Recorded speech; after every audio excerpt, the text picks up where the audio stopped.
Segment of the show for today. We have to talk about the labor movement in Tennessee. Mr. JLee2, who is the president of the AFL-CIO, and with Mr. Lee is Kwame LLillard, who is the president of the African American Cultural Alliance. And let me welcome both you, Leo, and you, Jerry, to the show this morning, and to tell you how delighted we are to have the two of you here. And of course, I think our audience already know that the two of you are following a presentation that was made by a younger person. I think later. we need to leave.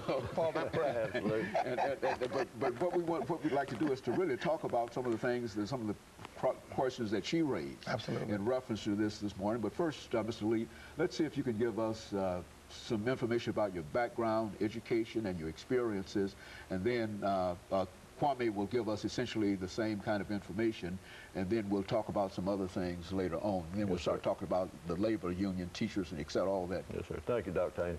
I grew up in Gallatin, Tennessee, graduated from high school there. When I graduated, family didn't really have enough money to send me to college, so at that time it was a lot of opportunity to get in apprenticeship training programs, and I applied for the electrician's apprenticeship program and the CWA Communication Workers program and TVA.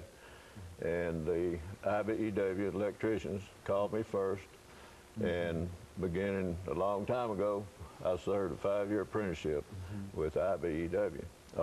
Subsequently, I worked all over Nashville, many of the high-rise buildings you see we worked on.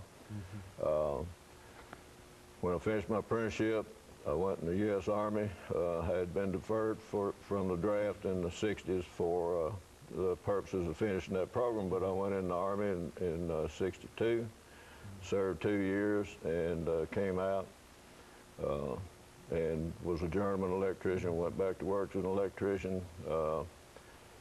Then about 72, GI Bill came along, went to University of Tennessee at Nashville for a long time at night, and I graduated from there with a BS degree.